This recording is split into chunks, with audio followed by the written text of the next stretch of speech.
सर्वश्रेष्ठ हो जाएगा।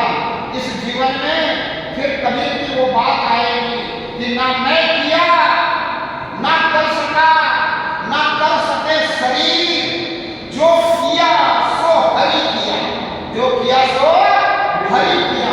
हुआ कभी कभी, बोला आप तो कभी कभी कर रहे हो, क्यों कर रहे हो? क्योंकि आपको मेरा शरीर दिख रहा है, इस शरीर का नाम कबीर है, मेरा नाम कबीर नहीं है। तुम्हें शरीर दिख रहा है, तुम शरीर को कबीर कबीर कह रहे हो।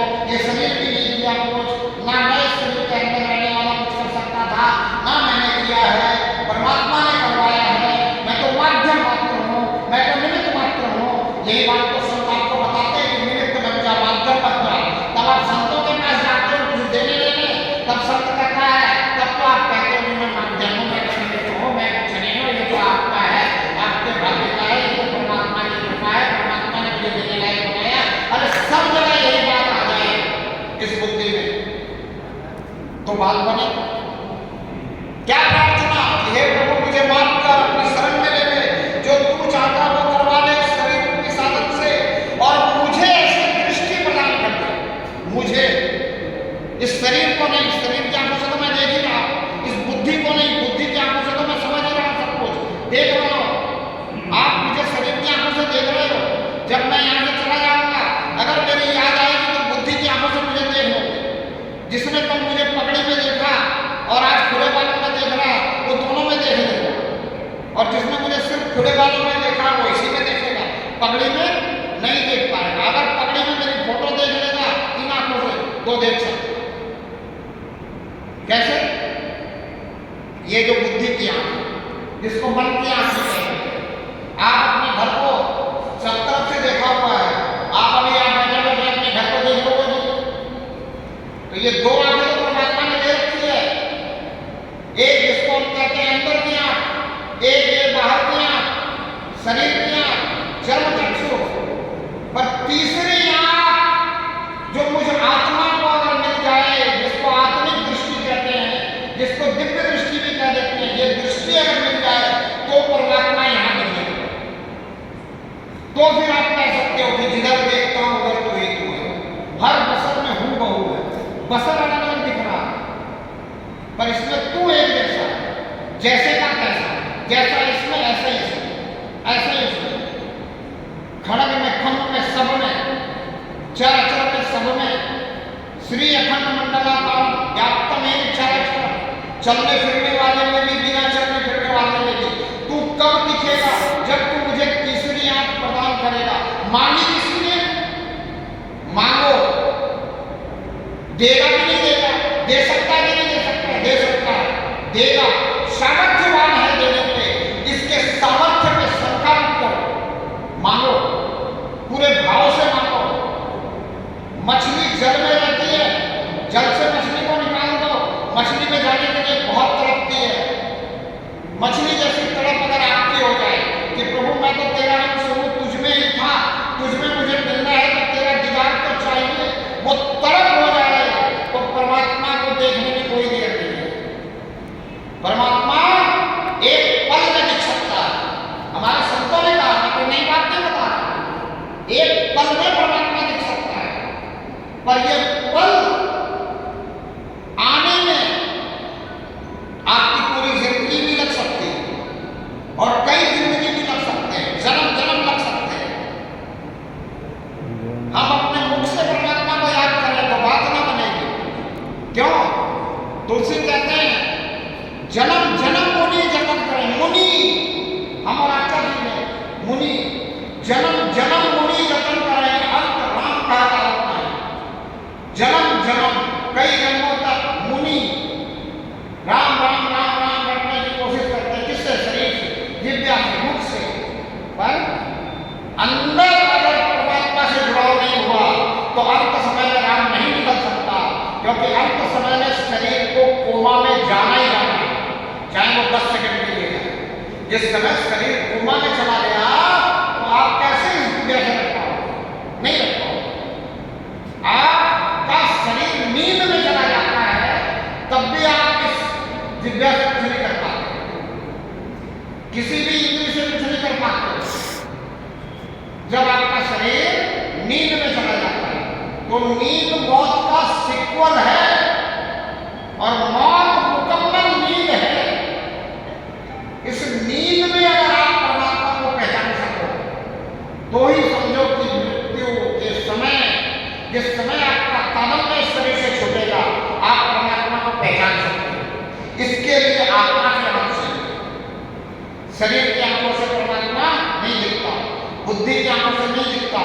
अंदर की आंख, जो अपनी खुद की आंख, स्वयं की आंख, आत्मा की जो आंख है, ये खुलवानी पड़ती है। जिसके लिए तुलसी कहते हैं कि है नियरे, नियर शब्द अंग्रेजी का है, उसका अपभ्रंश होकर मैथिली भाषा में नियरे बन गया है। नियरे, नियरे मतलब नजदीक है। नियरे सूझत नहीं, धृग धृग ऐसो जन, बोला दिख नहीं रहा है, नजदीक ही है, दिख नहीं रहा।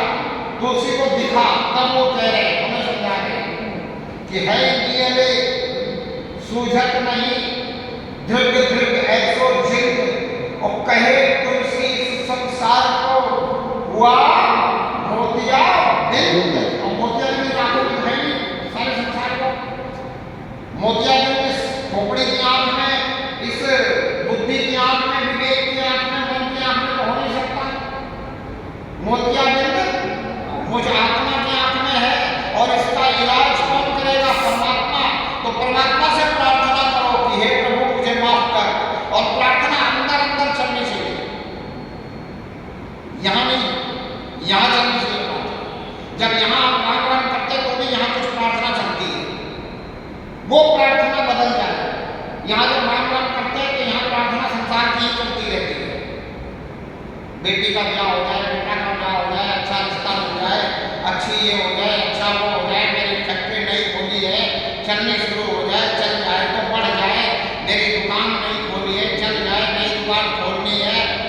ये प्रार्थना संसार की ही चलती रहती है अंदर, जिसको कहते हैं मुख में राम बगल में छुरी।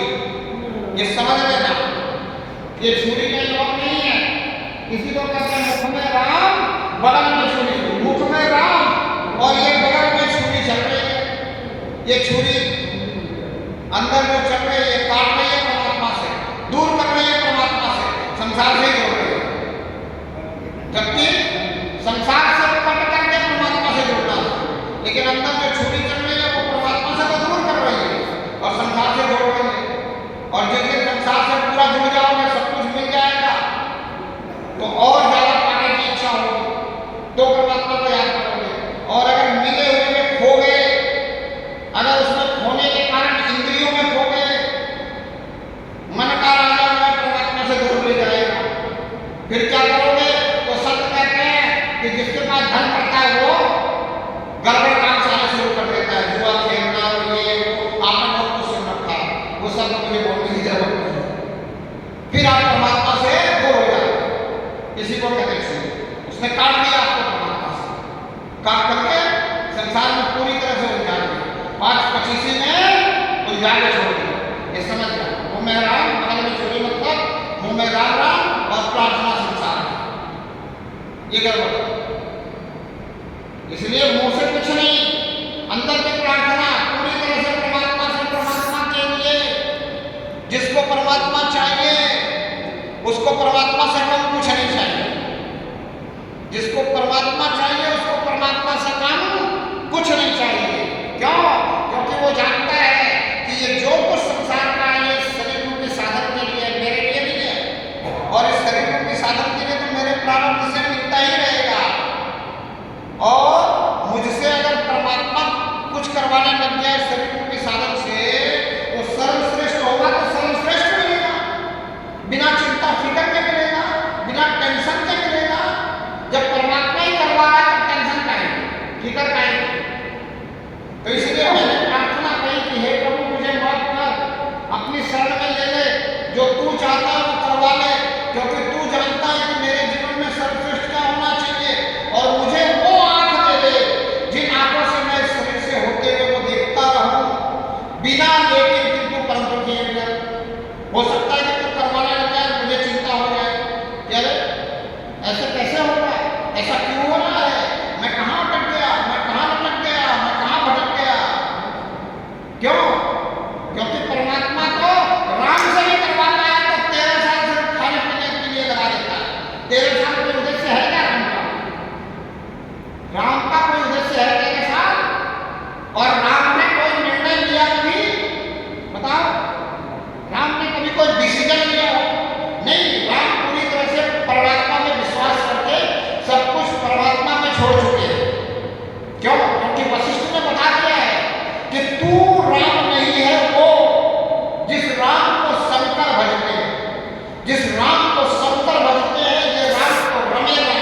परमात्मा जो करवाए वो हो जाएगा इस शरीर रूपी साधन से।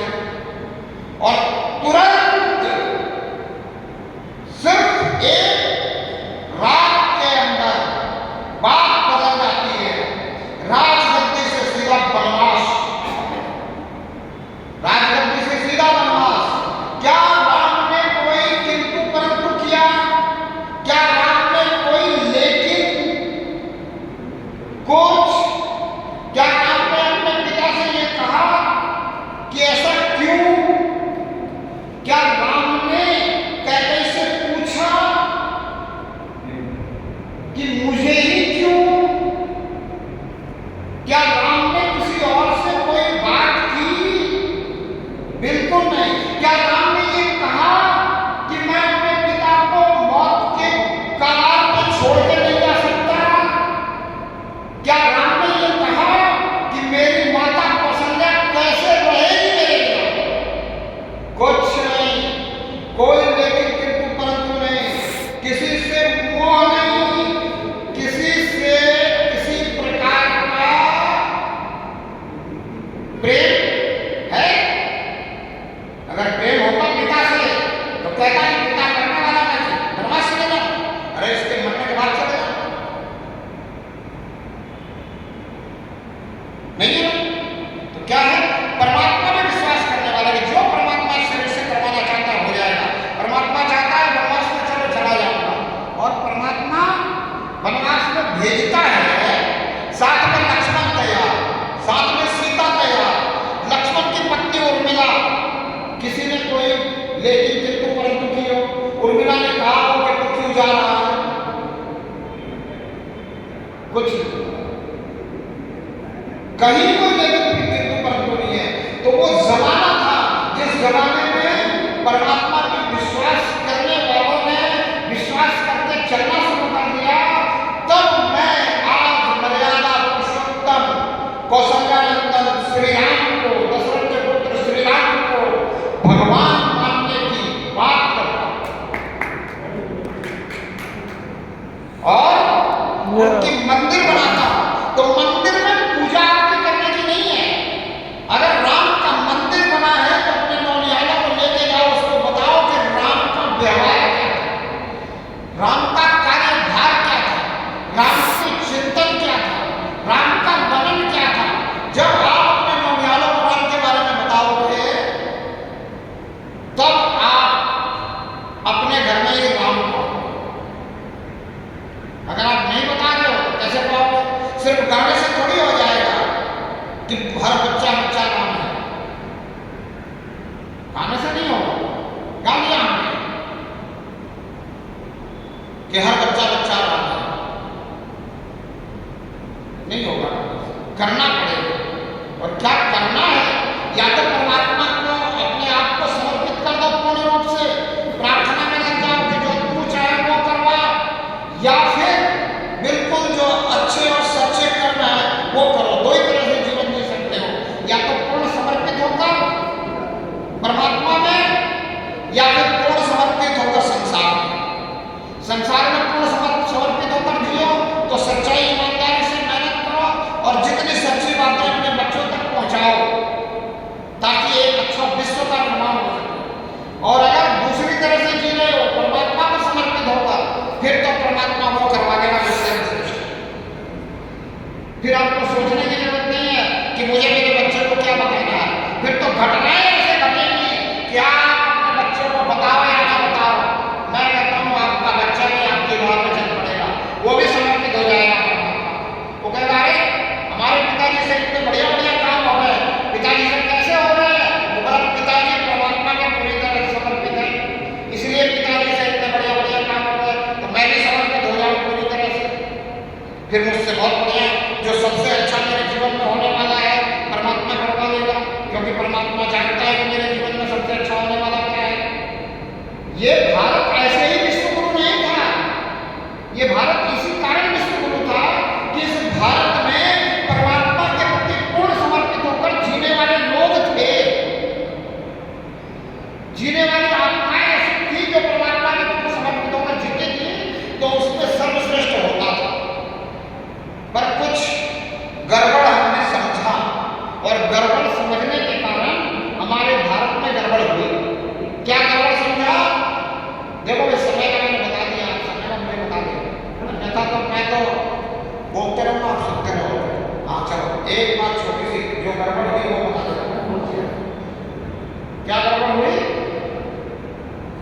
अतिथि देवो भव। बस ये गड़बड़ जो मैंने पहले भी बताया, अतिथि देवता होने चाहिए। उसकी जगह पे हमारे पूर्वजों ने खैबर के कदमों से आए हुए लोगों को भी अतिथि समझ लिया, उनका भी सत्कार करना, उनके साथ कुछ लोग जुड़ गए और हो सकता है कि वो लालच में जुड़ गए और वो हमें मिलता भी है पढ़ने के लिए इतिहास में, जिनको हम जयचंद कहते हैं, क्योंकि एक नाम ऐसा है जिनमें वो सारे जयचंद कह देते हैं। जयचंदों की भीड़ लगी हुई है और थी इस बात, इसलिए गड़बड़। अगर आज वापस परमात्मा के प्रति पूर्ण समर्पित होकर के जीवन जीने का तरीका हम शुरू कर दें तो फिर भारत विश्व गुरु बनेगा, विश्व का कल्याण निश्चित होगा, इन अधर्मियों का विनाश निश्चित होगा। परमात्मा किसी को कृष्ण बना के खड़ा कर देगा, किसी को राम बना के खड़ा कर देगा। आप तो सिर्फ परमात्मा के प्रति समर्पित हो जाओ, हो सकता है परमात्मा आपको ही राम और कृष्ण बना के खड़ा कर दे। बस इतनी सी बात। और ये सच्ची प्रार्थना ये आप तक पहुंचाने का मुझे मौका मिला। बिन बुलाया मेहमान आपके लिए बना। आगे आप मुझे याद करोगे, बुलाओगे, परमात्मा की कृपा होगी, परमात्मा चाहेगा आप तक बात पहुंचेगी। और मैं समझता हूं कि उस दिन जिस दिन आप बुलाओगे, व्यवस्थित बुलाओगे, ये संख्या कई गुना होगी। ये मेरा विश्वास है और इन्हीं शब्दों के साथ आपसे क्षमा प्रार्थी हूँ। आपको मैंने कहा था कोई शंका, कोई जिज्ञासा जगी हो, जरूर आप कृपा करेंगे, क्योंकि शंका और जिज्ञासा नहीं करने जाना चाहिए। अगर आप सबके सामने नहीं पूछना चाहते, मेरा नंबर है, व्हाट्सएप है, व्यवस्था मैंने दी है, करवाई है, सोशल मीडिया है, आप मेरे से आप पूछ सकते हैं, मैं देखूंगा, उसका समाधान जितना मेरे से प्रयास होगा करूंगा। परमात्मा चाहेगा तो पूर्ण समाधान आप तक पहुंच जाएगा, मिलेगा। मेरा यूट्यूब चैनल है जिसमें ये वीडियो भी डाला जाएगा। आप चाहें तो उस यूट्यूब चैनल को देख सकते हैं, समझ सकते हैं, उसको सुन सकते हैं, अपने परिवारों को सुना सकते हैं, उन तक बात पहुंचा सकते हैं। जो नहीं आए उन तक भी बात पहुंचा सकते हैं। इन्हीं शब्दों के साथ आपसे क्षमा प्रार्थी हो। बोलो परमपिता परमात्मा